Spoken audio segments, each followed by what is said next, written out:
बस क्या करो, इको नहीं बढ़ानी। मैं तुमने पैसे दिए यार, ऐसे कैसे हो सकता था यार? क्या? नहीं नहीं नहीं नहीं। देखो धोखा हो जाएगा ना यार।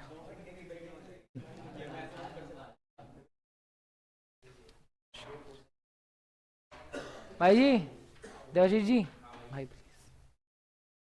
क्या मतलब अलग ही बच्चे हो ऐसे। हाथ जोड़ जोड़ के बोल रहे पढ़ लो भाई। ध्यान दो, आखिरी मेथड है। कौन सा मेथड? Value added method. क्या आपको याद है हमने कितने मेथड पढ़े थे? 4 पढ़े थे, 5 पढ़े थे नाशलिंगम के? अरे वाह भाई वाह, मुझे लगा 4 थे। कौन कौन से मेथड थे बल? इनकम मेथड, एक्सपेंडिचर और वैल्यू एड। वैल्यू पढ़ेंगे। इनकम मेथड से काम हो सकते, जीडीपी एट है। इनकम मेथड से कहां पहुंचते थे?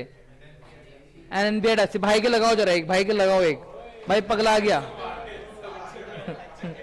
ऋषि कह रहे माफी भाई, और नेताओं की तरह ना भाई, गलती होगी। क्या क्या बोल रहा भाई ये? तुम बताओ, तुम क्या बोलना चाहते हो? भाई इनकम मेथड से पहुंचते थे एनडीपी एट एफसी। एनडीपी का फॉर्मूला याद है? सी प्लस आई प्लस जी।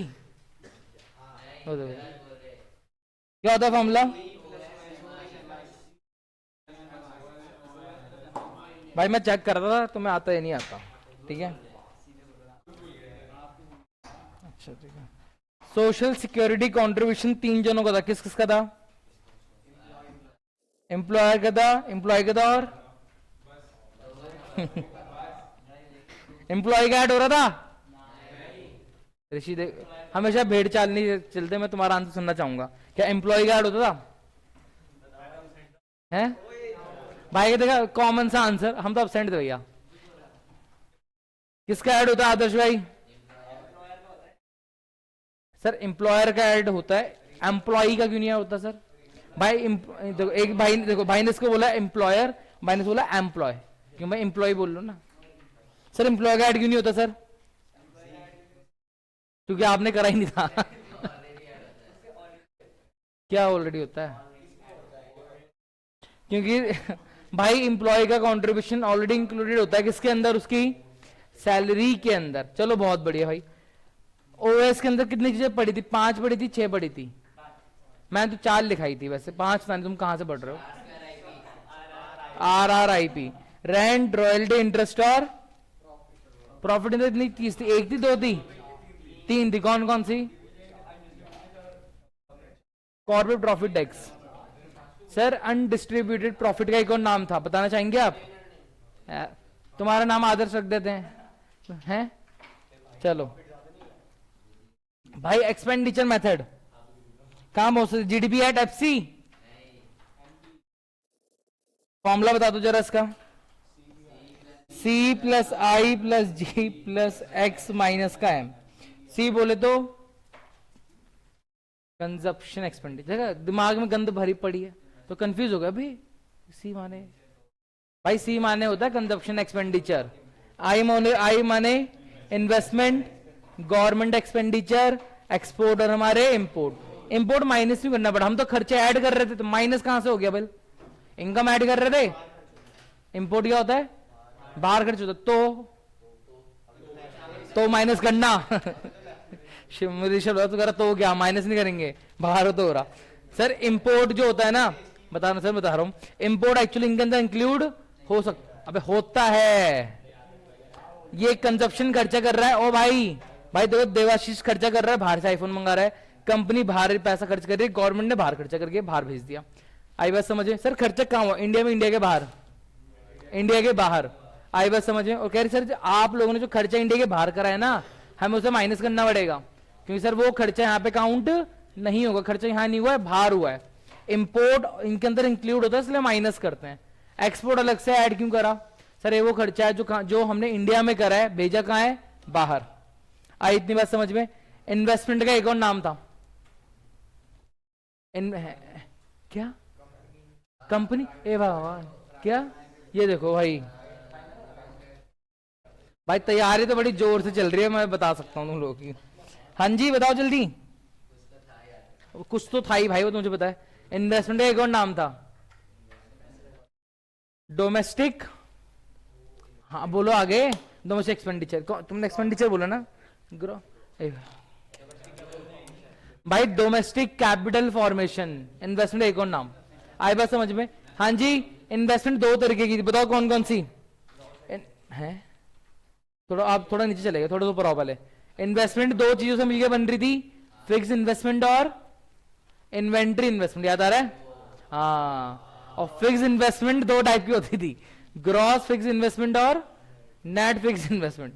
दोनों के बीच में क्या डिफरेंस होता था? किसका? ग्रॉस और नेट का। किसका? डेप्रिसिएशन का। तुम क्या कर रहे हो भाई? पढ़ लो, परसों मैं कुछ नहीं, मैं परसों टेस्ट लूंगा भाई, घर वालों को नंबर भेजूंगा। क्या चीज? इको का भी है भाई वो। क्या? नहीं नहीं सर, 2 दिन 2 टेस्ट होंगे, मैं आपको 2 सब्जेक्ट पढ़ा रहा हूं, 2 होंगे। 30 तारीख को टेस्ट होगा, उसके बाद फिर 15 को टेस्ट होगा, फिर 30 कंफर्म है। 15 को टेस्ट कंफर्म है, लास्ट डे को टेस्ट कंफर्म है। समझ में आया इतना? क्या टेस्ट का रिजल्ट कब आएगा? अगले दिन आ जाएगा, मैं कॉल कर बता दूंगा। क्या? अब्सेंट हो जाओ कोई बड़ी बात नहीं, मुझे 200 रुपये फाइन दे देना। क्या चीज? वैलिड रीजन ना भाई, हाँ वैलिड रीजन हमारे बहुत अनोखे रहते हैं। वैलिड नहीं, वैलिड अगर नहीं, अगर वैलिड रीजन हो ना, तुम्हारे घर से कॉल आना चाहिए कि बेटा कि अर्जेंट जाना पड़ रहा है, नहीं आ पाएगा। मैं बोलूं कोई बात नहीं आंटी, कोई दिक्कत की बात नहीं है। क्या चीज? टेस्ट अगले दिन नहीं होगा, टेस्ट उसी दिन होगा भाई, कंफर्म है। लाइट आ गई भाई? कहाँ चले? एक ही जैसा आ रही है यार, इतना सब दिमाग चल जाए ना, क्या हो भाई तुम लोग 12th के बच्चे हो यार। चलो भाई, भाई आखिरी मेथड का इनॉग्रेशन कर दें, इफ यू डोंट माइंड। कोई बात नहीं भाई, आखिरी मेथड का नाम बहुत टफ,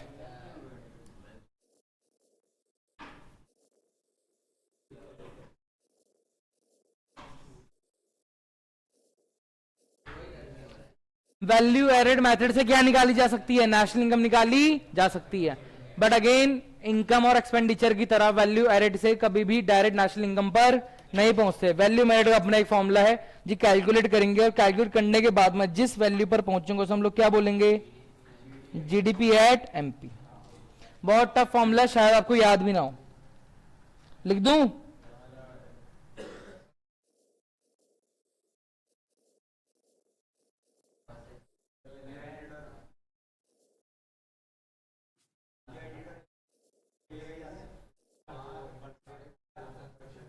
एक मिनट एक मिनट,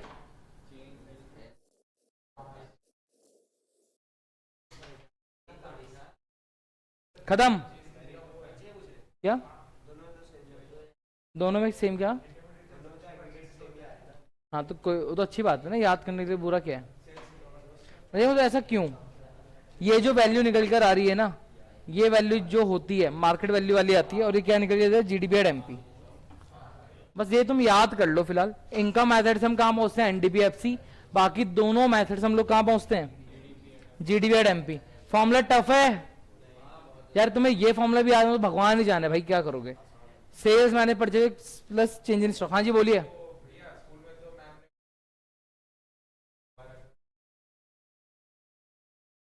क्या?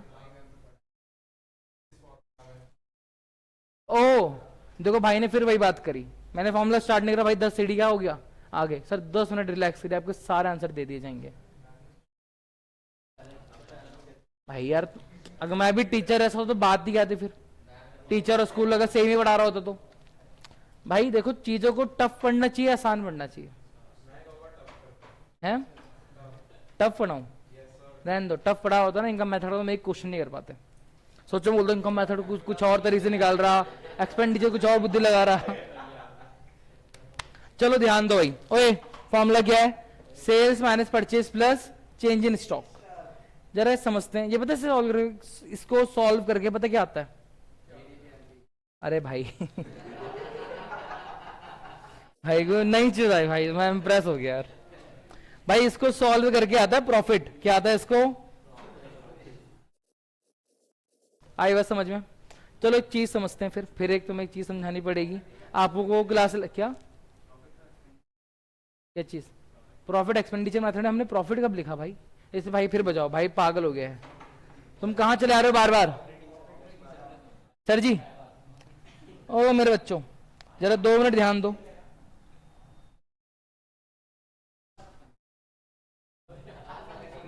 वो अलग पार्ट है, ये अलग चीज निकाल रहे हैं। ये इसलिए क्या निकाल रहे हैं पता है? ये प्रॉफिट ही निकाल रहे हैं, सही कह रहे हो, वही चीज निकाल रहे हो। बट ये जो कैलकुलेट कर रहे हैं ना, ये क्या कैलकुलेट कर रहे हो जरा ध्यान देना। अभी आई बस समझ में। उससे पहले मैं तुम्हें एक चीज समझाना चाह रहा हूं कि देखो मैंने क्या बोला, इसको सॉल्व करके क्या आता है? प्रॉफिट आता है ना। प्रॉफिट समझा रहा हूं। क्या आप लोगों ने क्लास 11th पढ़ी थी? वैसे 12th में तो पढ़ी होगी, मैं उम्मीद कर रहा हूं कि आप लोगों ने क्लास 11th बहुत अच्छे से पढ़ी। और आपने वो तो मुझे पता है, जहाँ पढ़ता अच्छे पढ़ता है। रुक जाओ 2 मिनट रुक जाओ। आई बात समझे। और 11th में आप लोगों ने फाइनल अकाउंट बनाए थे। फाइनल अकाउंट में 3 चीजें बन रही थी, ट्रेडिंग अकाउंट, P&L अकाउंट और बैलेंस शीट, हाँ है ना? चलो मुझे, मैं कुछ चीज समझा रहा हूं और मुझे बताना मैंने कहां गलती करी, देखते हैं कितना आता तुम लोगों को।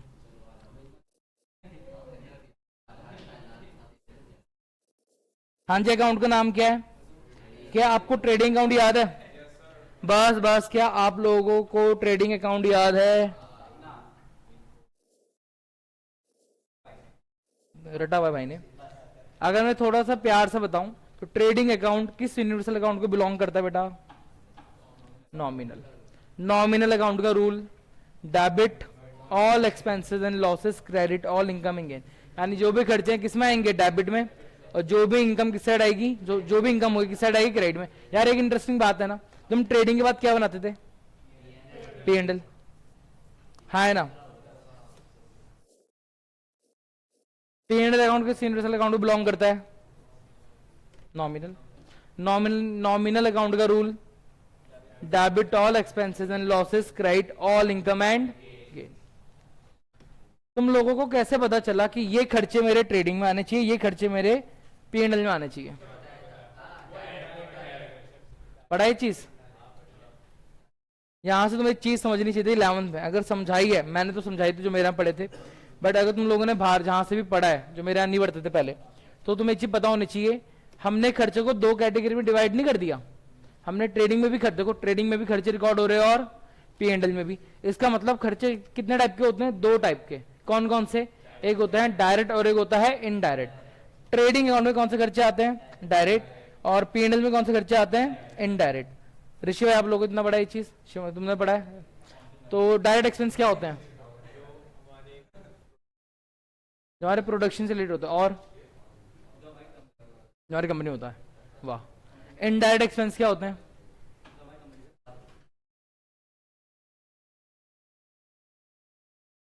तो कोई सैलरी है, सैलरी क्या बाहर है? तो कहाँ आना चाहिए? कितना टफ टफ वर्ड तुमने याद करे हुए ना भाई। मैं सिंपल एक चीज कहता हूं, ऐसे खर्चे जो किस पे डिपेंड करें? सेल्स पे। किस पे डिपेंड करें? हर वो खर्चा डायरेक्ट खर्चा। ऐसे खर्चे जो मेरी सेल्स पे डिपेंड करते हैं, मतलब सेल बढ़ी वो खर्चे भी बढ़ेंगे, सेल कम हो गए तो खर्चे भी क्या हो जाएंगे? कम। कौन से खर्चे? डायरेक्ट खर्चे। और एक होते हैं इनडायरेक्ट खर्चे। क्या होते हैं? जो मेरी सेल्स पे डिपेंड नहीं करते। तो मैं ऐसे बोलना है भैया, ऐसा खर्चा जो होता ही होता है इररिस्पेक्टिव हमारी सेल्स हो या फिर हमारी सेल्स ना हो। तुम लोग यहाँ आओ या ना आओ, मुझे इस रूम का रेंट पे करना ही पड़ेगा, इलेक्ट्रिसिटी बिल देना ही पड़ेगा, पानी का बिल देना ही पड़ेगा। मेरे यहाँ अगर एम्प्लॉय बैठे हैं तो मुझे उन्हें सैलरी देनी ही पड़ेगी, चाहे मेरा एक बच्चा आए या फिर ना आए। हुआ थोड़ा बहुत क्लियर? चलो मैं कहां से कहां जा रहा था, अब मैं आता हूँ ट्रेडिंग अकाउंट में। तो एक काम करते हैं, मैंने तुम्हें एक चीज लिखे दो। मैंने आज बिजनेस स्टार्ट करा। क्या बोला मैंने आज बिजनेस स्टार्ट करा। मैं गया पहले सामान खरीद के लाया। क्या लाया? परचेस करा मैंने। कितने रुपए का? 10 लाख का। कितने का? तो परचेस तो मेरा यहां आ जाएगा ना। मानो कुछ मेरा रिटर्न नहीं है तो रुक जाओ, परचेस कितना हो गया मेरा? 10 लाख का। कुछ रिटर्न नहीं, बहुत कॉमन सेंस है। अब मेरी बात सुनना, मैं कितने रुपए का सामान खरीद के लाया? 10 लाख का। आई बात समझ में? सुनो, मैंने 6 लाख का सामान, क्या बोला मैंने, कितने में बेचा? 8 लाख। कितने का प्रॉफिट दिख रहा है? 2 लाख का प्रॉफिट है। मेरी सेल्स कितनी है? मेरी सेल्स है 8 लाख। कितनी है? 8 लाख। तो यहां में क्या लिखूंगा? बाय सेल्स कितना, जंप मत मारना फिर से, 10 कदम आगे हम चलाना, जब मैं बोलूंगा तभी बोलना। अगर मैं इससे अकॉर्डिंग सॉल्व करूं तो क्या हो रहा है, यहाँ कितना आ रहा, 10 लाख, यहाँ पे कितना लिखना पड़ेगा, 10 लाख, और जब मैं निकालूंगा तो यहाँ पे मुझे क्या दिख रहा, बाय ग्रॉस लॉस कितना। ये सही करा गलत करा, लग तो गलत रहा है, क्योंकि एक्चुअली मैंने प्रॉफिट तो 2 लाख का कमाया था। तो जब मैंने इसको यहाँ पे क्या करा, यहाँ पे डाला, तो मेरे को कितना आना चाहिए था, 2 लाख का मुझे प्रॉफिट दिखना चाहिए था। या तो ये ट्रेडिंग ही गलत है, या हमने शायद गलत करा है। क्या गलती है, जरा कोई बताना चाहेगा, किससे, शिवांग भाई से पूछना। शिवांग भाई क्या गलती लग रही, गलती है या नहीं, हाँ है ना, क्या मैं बोलूं इसमें गलती है तो आंसर यस होना चाहिए, नो होना चाहिए, गलती है, जो नहीं है ना जरा उसके बजाओ पहले, हाँ जी है, गलती तो है। क्या गलत हो रहा क्या, ग्रॉस प्रॉफिट, ग्रॉस लॉस लिख दिया भाई। ट्रेडिंग तो बैलेंस ऐसे ही करते हैं ना, जिस साइड का बैलेंस ज्यादा होता है वो करते हैं। क्या गलती है ऋषभ भाई, ऋषभ में दिमाग चला रहा हूँ, डॉल्फिन की तरह सोचो, डॉल्फिन ऐसे सोचते, ऋषि भाई आंसर दे, ऋषि में पेडीज खिलाऊंगा अगर तुमने सही आंसर दे दे तो। रुको भाई को जवाब देने तो, हाँ क्या,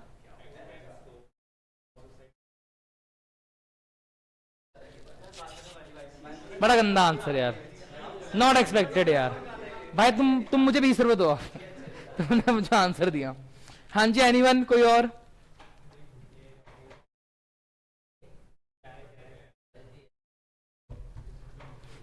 क्या चीज है ना, सामने हर चीज दिख रही है यार। देखो जी, मान लेते हैं कि लड़का और बैठा, मान लेते हैं ऋषि को सही मान लेते हैं, तुम्हारी बात सही नहीं मार रहा हूं मैंने, मान लेते हैं क्या, सेल्स में क्या करोगे, सेल्स में ऐड प्रॉफिट, 6 लाख का सामान कितने में बेचा है, 8 लाख में ना, सेल्स में प्रॉफिट ऑलरेडी इंक्लूड होता है, 8 लाख का प्रॉफिट दिख रहा है, तो 2 लाख का लॉस क्यों दिख रहा है भाई, कंफ्यूजन क्रिएट हो रहा नहीं हो रहा, पहले बताओ, हो रहा है, शौर्य करें नहीं हो रहा, शौर्य का आंसर देना, तो शौर्य भाई क्या गलती हो रही है, तुमको तो मैंने पढ़ा रखा है भाई, तुमको तो बड़ा डिटेल समझा रखा है, ये तुम लोग को क्या हो गया,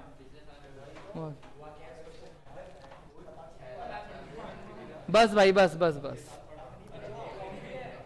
क्या वो ग्रॉस लॉस है भाई, मेरे को, अरे यार मैंने 6 लाख का सामान 8 लाख का बेचा, 2 लाख का क्या देख रहा, 2 लाख का प्रॉफिट हुआ है। जब बुक्स अकाउंट में चेक करा, ऋषि भाई चेक कर रहे थे, कह रहे वो तेरी तो लॉस हो गया भैया, लॉस हो गया, मैंने लॉस हो गया, अबे कल ही तो बेचा 8 लाख का सामान, मुझे साफ दिख रहा है 2 लाख का प्रॉफिट है। तो ऋषि ने पे गलती कर दी, क्या गलती करी, देखा, इसे कहते हैं जब अकाउंटिंग के कॉन्सेप्ट क्लियर नहीं होते ना, यहाँ पे कॉन्सेप्ट लगा, पता है क्या, अब के यार देखो मुझे कहां से कहां भिड़ना पड़ता है यार, कोई बात नहीं, जितना सीखोगे उतना मजेदार है ना। क्या तुम लोगों ने बिजनेस एंटिटी कॉन्सेप्ट पढ़ा है, क्या मैंने बिजनेस एंटिटी कॉन्सेप्ट पढ़ाया था, हाँ। क्या तुम लोगों ने मनी मेजरमेंट कॉन्सेप्ट पढ़ा है, क्या तुम लोगों ने डुअल एस्पेक्ट कॉन्सेप्ट पढ़ा है, क्या तुम लोगों ने पीरियोडिसिटी कॉन्सेप्ट पढ़ा है, यस सर यस सर, पूछूं भैया भैया, याद ही नहीं आ रहा मेरी बात सुनो, अकाउंटिंग में कॉन्सेप्ट होते हैं जो कि कहते हैं कि आपको अपनी अकाउंटिंग इस बेसिस पे करनी चाहिए जो आपको बड़े से बड़े रिजल्ट बनाकर देता है। तो जैसे business entity, money measurement concept होते हैं ना, डुअल एस्पेक्ट वगैरह, ऐसी कॉन्सेप्ट है। उस कॉन्सेप्ट का एग्जाम्पल पता क्या है, 11th में पढ़ा था पूरा चैप्टर, डेप्रिसिएशन। कौन सा, डेप्रिसिएशन। अरे डेप्रिसिएशन किस कॉन्सेप्ट पे बेस्ड था, पता ही नहीं, रात गई बात गई, बर्बाद कर दी 11th पूरी। क्या मर्ज भाई ने मैं गारंटी तुम लोगों ने नाम ही नहीं सुना होगा, तुम्हें नाम याद नहीं आ रहा होगा।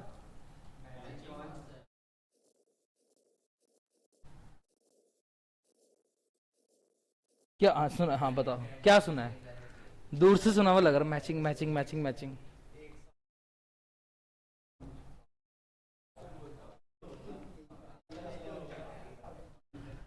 चलो भाई ध्यान दो, सुनो सुनो, मैचिंग कॉन्सेप्ट बोलता है, मैचिंग कॉन्सेप्ट कहता है, देखो यार तुम्हारे जो खर्चे होते हैं ना, तुम्हारे खर्चे प्रपोर्शनल होने चाहिए, क्या होने चाहिए, किसके प्रपोर्शनल होने चाहिए, हमारी इनकम के, हमारी इनकम के। आई बस समझे, जैसे कि मतलब है अगर मुझे 1 महीने की इनकम मिली है, क्या बोला मैंने, अगर मुझे 1 महीने की इनकम मिली है तो मुझे उसमें खर्चे भी कितने महीने के दिखाने चाहिए, 1 महीने के। आज बात समझ में? सपोज करो तुम में से कोई आया, तुम में से किसी ने मुझे 3 महीने की फीस दे दी, मानो 2000 फीस है, तुमने मुझे 6000 दे दी। कितने महीने की फीस दे दी एडवांस में? 3 महीने की फीस दे दी। क्या मेरे लिए इनकम आज 6000 हो गई?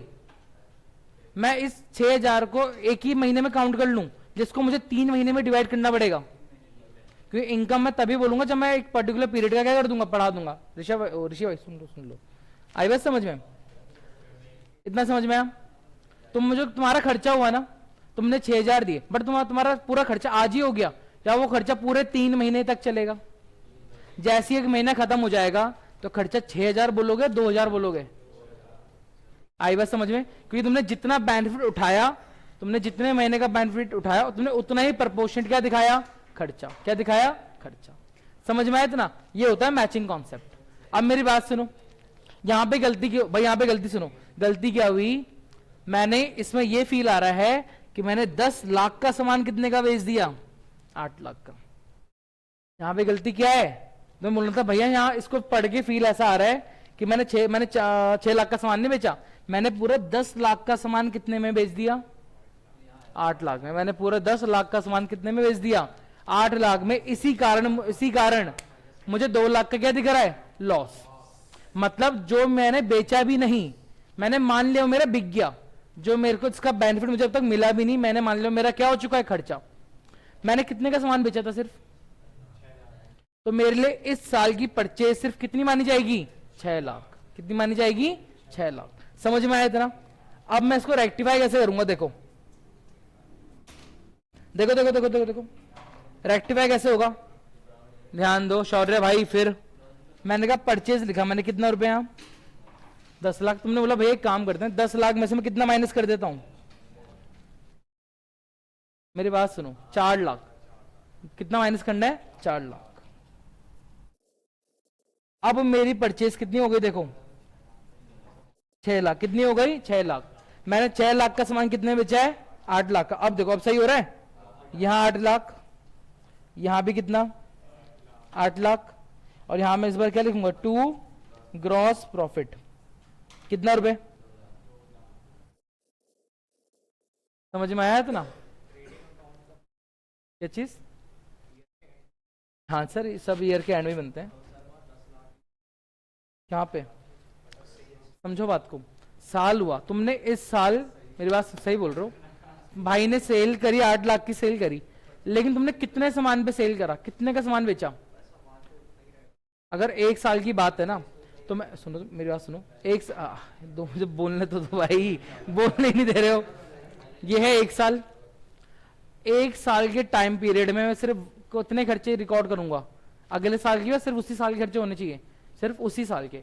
खर्चा कब बोलते हैं? बता रखा कि हाँ, किसी चीज को खर्चा कब बोलते हैं? जब जेब से पैसा जाता है। किसी चीज को खर्चा कब बोलते हैं? जब जेब से पैसा जाता है। कब बोलते हैं सर जी? जब हम उसका क्या मिल जाता है? बेनिफिट। तो मैं एक चीज समझाता हूं, कुछ नई नई चीजें थोड़ा माइंड में घुस रही है आज। ये देखो, एसेट, जो एसेट होती है ना, एसेट 2 चीज में कन्वर्ट होता है भाई। या तो कन्वर्ट होगा एक्सपेंस में, या कन्वर्ट होगा किसमें? लॉस में। What do you mean by asset? Asset का मतलब होता है कि सर ये वो चीज है जिसका मुझे बेनिफिट नहीं मिला, या तो मुझे बेनिफिट कंटिन्यू मिल रहा है, या आने वाले टाइम में मुझे उसका क्या मिलेगा? बेनिफिट मिलेगा। अगर मेरे को उसका बेनिफिट मिल गया, अगर मैंने बोला हाँ भैया मुझे इस साल का बेनिफिट मिल चुका है, मैं उस चीज को क्या बोल दूंगा? खर्चा। उस चीज को क्या बोल दूंगा? खर्चा। आई बात समझ में? बहुत छोटा एग्जांपल लेता हूं। मुझे प्यास लगी थी, मेरे को कोल्ड ड्रिंक पीने का मन कर रहा था, मैं शॉप में गया, मैंने 40 रुपए की माजा वगैरह ली और गड़ पी गया। जब मैंने 40 रुपए की बॉटल खरीदी, अब मैंने पी गया ना, मैंने बोला मेरे कितने रुपए खर्च हो गए? मेरा खर्चा हो कितने रुपए? 40 का। मैंने बॉटल लेके रखी हुई है, अभी मैंने नहीं पी है, तो बॉटल मेरे लिए खर्चा है या मेरे लिए एसिड है? अभी वो मेरे लिए एसिड है। क्यों? अभी मेरे को उसका बेनिफिट मिलना बाकी है। जैसे पी ली, मजा आ गया, खर्चा हो गया 40 रुपए का। जैसे पीने वाला था, आदत है भैया धप्पा, भाई ने पूरी बोतल गिरा दी, तुड़ान बहुत करी, क्या मुझे बेनिफिट मिल पाया? क्या मुझे अपने एसेट का बेनिफिट मिला? Answer is no. क्या बन गया वो एसेट मेरा? लॉस। तो किसी चीज पे देखो, तुम लोगों ने एडवांस फीस पे करी ना, तुम्हारा खर्चा कब हो गया? वो तुम्हारा खर्चा था, खर्चा तो तब होगा ना जब पूरा महीना क्या कर लोगे, पढ़ लोगे। 10 तारीख से स्टार्ट करी ना, 10 तारीख से स्टार्ट करा नहीं करा, हाँ है ना। तो तुम्हारा खर्चा फाइनली कब माना जाएगा, 10 मई को। कब माना जाएगा, 10 मई को बोलोगे हाँ जी हमारे 2000 क्या हो गए, खर्च हो गए। और अभी क्या है, अभी बेनिफिट मिलना बाकी है। वो क्या है तुम्हारे लिए, एसेट। एक्सपेंस तब नहीं होता जब पैसे देते हैं, एक्सपेंस तब होता है जब हमें बेनिफिट मिल जाता है, इररिस्पेक्टिव आपने पैसा दिया या आपने पैसा नहीं दिया। वाह कितना समझा दिया तुमने, समझ में आ रही है। अब बता रहा हूं, अब बता रहा हूं, ये 4 लाख का सामान क्यों जी, 4 लाख क्या है सर, ये वो सामान है जो इस साल नहीं बिका। कब बिकेगा, अगले साल। जो इस साल नहीं बिका उसको क्या बोलते हैं, क्या बोलते हैं उसको, क्लोजिंग स्टॉक। क्या बोलते हैं उसे, क्लोजिंग स्टॉक। और मेरी बात सुनो सुनो सुनो, ओए शांत। क्लोजिंग स्टॉक क्या है सर, ये वो सामान है जो इस साल नहीं बिका। कब बिकेगा, अगले साल। तो आज मेरे लिए क्या है, एसेट है। क्या है मेरे लिए, एसेट। इसलिए क्लोजिंग स्टॉक, सुनते रहो, सुनो सुनो सुनो, इसलिए सुन ही नहीं रहे हो भाई। इसलिए क्लोजिंग स्टॉक बैलेंस शीट में किस साइड आता है, इसलिए क्लोजिंग स्टॉक बैलेंस शीट में किस साइड आता है, एसेट साइड। क्योंकि बेनिफिट इस साल नहीं मिला, कब मिलेगा, अगले साल। अच्छा इस साल क्लोजिंग स्टॉक था ना, अगले साल जब दुकान खोलोगे तो सबसे पहला काम क्या है, पुराने सामान को बेचना। क्लोजिंग स्टॉक अगले साल क्या बन गया, ओपनिंग स्टॉक। और इस साल मुझे पता है ये सामान बिक जाएगा, तो इस साल में से एसेट बोलूं खर्चा बोलूं, इस साल में से एसेट बोलूं खर्चा बोलूं, खर्चा बोलूंगा। इसलिए ओपनिंग स्टॉक किस साइड रिकॉर्ड होता था, ओपनिंग स्टॉक किस साइड रिकॉर्ड होता था, याद है ट्रेडिंग के टूर लिखते थे क्या पे, टू ओपनिंग स्टॉक। खर्चा मान लिया क्यों, क्योंकि पता है इस साल बिक जाएगा। ओ भाई शांत रहो, मुझे अभी एक चीज और बतानी है, अभी चीज खत्म नहीं हुई भाई। मैंने कहा ना बहुत कॉन्सेप्चुअल चीजें हैं, रटने के कुछ है ही नहीं इसमें। क्या चीज, कुछ याद करने बेसिक समझने वाली चीज है ना। अच्छा यहां समझ में आया थोड़ा बहुत। अब एक चीज और सुनो, क्लोजिंग स्टॉक समझ में आया। अब क्लोजिंग स्टॉक को मैं 2 तरीके से दिखा सकता हूं। एक तरीका तो है जो मैंने अभी दिखाया, एक तरीका और है। मैंने कहा ऋषभ ने कहा नहीं भैया मैं चाहता हूं आप मुझे पूरी परचेज दिखाओ 10 लाख। कितनी क्या दिखाओ, मैं चाहता हूं परचेज जैसे मैं लिखा था ना 10 लाख, ये एज इट इज लिखा रहे। अब करके दिखा। मैंने 2 तरीके थे क्लोजिंग स्टॉक को, क्लोजिंग स्टॉक दिखाने के, या परचेज का 4 लाख, मुझे परचेज में 4 लाख रुपए कम करना है, हाँ है ना। 2 तरीके, या तो मैं इसके नीचे से माइनस कर दूं जो अभी करके दिखाया, या मैं क्या कर दूंगा, दूसरी साइड दिखा दूंगा। मैंने यहां दिखा दिया बाय क्लोजिंग स्टॉक। क्या दिखाया मैंने, कितने लाख का, 4 लाख का। देखो कितना हो गया, 12 लाख, 12 लाख। और प्रॉफिट अगेन कितना आ रहा है, 2 लाख। समझ में आया। क्लोजिंग स्टॉक बाय साइड दिखाया। अब देखो फिर एक क्वेश्चन पूछता हूं, जिससे पूछूंगा वो आंसर देगा। अक्कड़ वक्कड़ तुम पे आ रहा भाई, भाई हमारे यहाँ चलता अक्कड़ वक्कड़, फिर से करे देख ले, अक्कड़ वक्कड़ 80 90 पूरे 100। भाई गायब होगी, तुम पे आ गए फिर से। चलो भाई को जवाब देने तो, सर जी तुम लोग सोचते रहो बट बीच में मैं की तरह आंसर निकालने मत लग जाना, शांत बैठे रहो, जिससे पूछूंगा वही बताएगा। बस भाई बस पता है वो सब बकरे बैठे हैं, जरा शांत रहो, सुनते रहो जरा। शिवांग भाई ट्रेडिंग अकाउंट तो नॉमिनल नेचर का था, हाँ है ना। सेल्स हमारी क्या होती है, इनकम, और रूल कहता है क्रेडिट ऑल इनकम। क्या सेल्स मेरी इनकम थी, हाँ है ना, सेल्स तो इनकम होती है। सर क्लोजिंग स्टॉक ट्रेडिंग के किस साइड लिखा है, बाय साइड। सेल्स मेरी इनकम है, यानी बाय साइड तो इनकम रिकॉर्ड होती है, हाँ है ना। तो क्या सर क्लोजिंग स्टॉक तो बाय साइड लिखा है, तो क्या क्लोजिंग स्टॉक मेरी क्या होनी चाहिए, इनकम है या नहीं, हाँ है ना, यस और no. Closing stock by side record हुआ, हाँ है ना। बाय साइड क्या रिकॉर्ड होती है, इनकम। तो क्या शिवांग भाई क्लोजिंग स्टॉक इनकम है नहीं है, नहीं है। कह रहे इतना आसान होता तो हाँ ही, इसका आंसर कुछ और होना चाहिए। सर आपने ऐसा क्यों कहा, रीजन आपके पास, रीजन देना चाहेंगे आप। बस बस रुक जाओ, कुछ भी गंदा आंसर मत बोलो, हाँ शांत रहो। शिवांग भाई क्लोजिंग स्टॉक इनकम है, आंसर इज नो। भैया बाय साइड लिखी गई है और रूल कहता है क्रेडिट ऑल इनकम। तो क्या हो रहा है, मैंने फिर गलती कर दी क्या, या हमें कुछ चीज है जो हम, या तो हमें चीज पता नहीं है अभी। ऋषभ भाई बोलना चाह रहे हो, हाँ बोलो। तुमने बोल, तुम भाई बोल दो। ऋषि भाई आप कुछ बोलना चाहोगे, पार्टिसिपेट लो, बोलो कुछ भी, नहीं कुछ ही बोलो। हाँ जी आदर्श भाई। अच्छा सुनो ना, तुम्हारे सामने चीजें हैं, क्लोजिंग स्टॉक इनकम तो नहीं है, 11 था ना, बहुत सारे टीचर हटा देते हैं, बेटा क्लोजिंग स्टॉक तो बाई साइड आई है, हाँ भैया हाँ मैम, हाँ मैम, बाई साइड इनकम आते हैं, हाँ भाई, तो क्लोजिंग स्टॉक भी हमारी क्या होती है, इनकम होती है। है नहीं यार, इनकम तो तब होती है ना जब सामान बिक जाता, सामान तो बिका ही नहीं।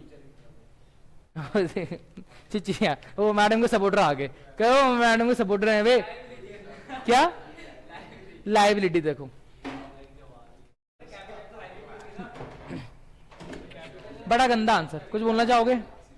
नहीं आ रहा समझ में? मेरी बात सुनो, वो देखो वो कुछ और ही बोल रहा है भाई। इससे पता लगता है तुम लोग कॉन्सेप्ट बहुत मतलब समझ रहे बहुत डीले हैं। तुम्हें मेरे को बोलना चाहिए, मेरी बात सुनो। मैंने क्वेश्चन बोला, शिवांग का आंसर होना चाहिए था कि भैया सेल्स इनकम है, सही बात है, लेकिन हर चीज अगर हर चीज जो कि बाय साइड आए, हर चीज बाय साइड आने से वो क्या नहीं होती, इनकम नहीं हो जाती। तो वो बाय साइड क्यों लिखा? सर क्लोजिंग स्टॉक को बाय साइड लिखने का एक ही पर्पस था, ताकि मेरी क्या परचेस क्या करी जा सके, कम करी जा सके। बस परचेस को कम दिखाने के दो तरीके थे, या तो मैं यहीं से माइनस कर देता, या मैं जस्ट उसके दूसरी साइड दिखा देता। हुआ क्या है, ये देखो, ये देख रहे हो, ये भाई परचेज में से क्या माइनस हो रहा है, क्लोजिंग स्टॉक। नेट इधर कितना बच रहा है मेरा, अगेन 6 लाख। 6 लाख का सामान कितने बेचा, 8 लाख का, 2 लाख का profit. Closing stock by side सिर्फ इसलिए, भाई सुनते रहो, लाइन सुनो, क्लोजिंग स्टॉक बाय साइड सिर्फ इसलिए लिखा जाता है ताकि हमारी परचेज क्या करा जा सके, कम करी जा सके। बस क्या चीज, क्या तुम कुछ और ही बोल रहे हो मेरे ख्याल से, रहने देते।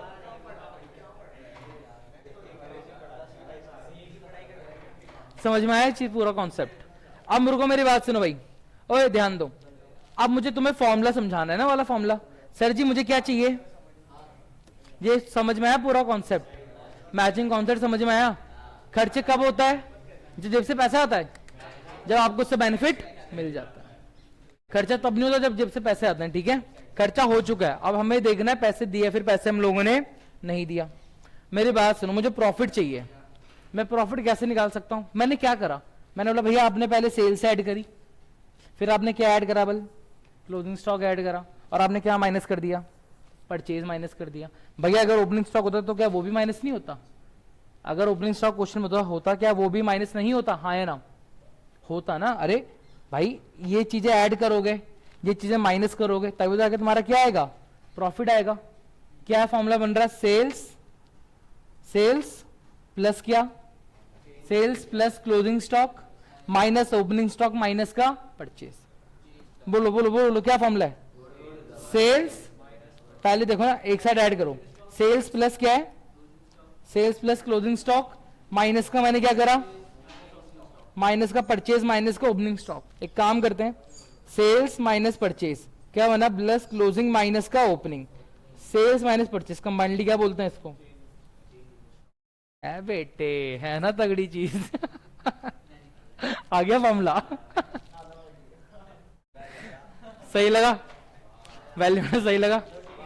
कहां जा रहे हो? ओए ओए भाई, अभी मेरे को अभी 33 मिनट हुए हैं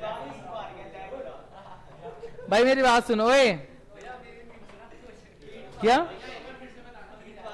क्या भाई, ये देखो ना भाई, 2 मिनट और सुन लो, भेज रहा हूं पर इसके कल इसके आगे और समझ लेंगे। आई बस समझ में, मैंने तुम्हें समझा दी, कुछ नहीं है, ट्रेडिंग अकाउंट से खींच के बना दिया।